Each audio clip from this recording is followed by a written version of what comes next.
Voilà, alors le feuilleton politique, on commence bien sûr par Jamel. Il avait soutenu Ségolène Royal en 2007. Alors pour qui votera-t-il en 2012? Apparemment peut-être pour une de ses concurrentes. Écoutez-le au micro de Yael Benaïm. Je n'ai pas encore fait mon choix. J'attends que DSK sorte de sa cachette. Une fois qu'il aura parlé, je prendrai ma décision. Et pour l'instant, je dois avouer que j'ai un petit faible pour Martine. C'est un symbole fort pour Nicolas Hulot. Le candidat à la primaire écologiste a engrangé un soutien de poids aujourd'hui, celui de Stéphane Hessel, l'ancien résistant, auteur du best-seller Indignez-vous. Il l'a annoncé dans un entretien à Mediapart.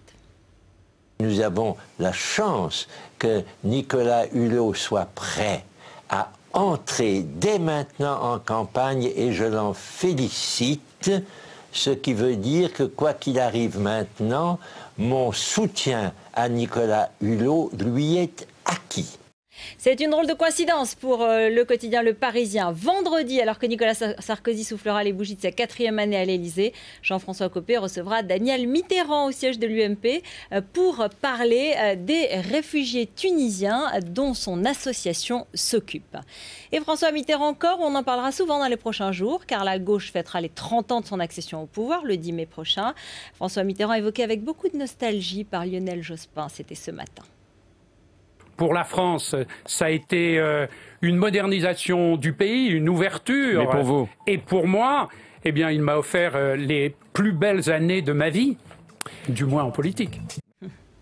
Voilà, bonjour Benjamin Oulassane. Bonjour. Alors il y a un instant sur ce plateau, Brice Hortefeux disait que Nicolas Sarkozy n'était pas encore candidat, n'était pas en campagne mais bien président. En tout cas, il était en visite à Gravelines aujourd'hui et c'était difficile de ne pas y voir une campagne. Il s'adressait directement à l'électorat populaire une fois de plus. Hein. Ouais, car qui dit usine dit ouvrier et le président a voulu montrer qu'il était proche des ouvriers, proche des usines, qu'il trouvait ça beau, qu'il était tout simplement en fait le président des ouvriers. Écoutez.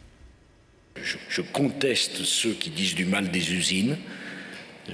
Le jour où il y aura dans nos villes que des jardins, des espaces verts et des fleurs, où est-ce qu'on ira travailler et où est-ce qu'il y aura du travail pour nos enfants? Je conteste l'idée que les usines, ça serait laid. Et une fois le discours terminé, une fois donc le discours terminé, il a évidemment joué la proximité avec ses ouvriers. Regardez cette scène. Bon, j'ai pas la boucle d'oreille, mais... Non, bah bon.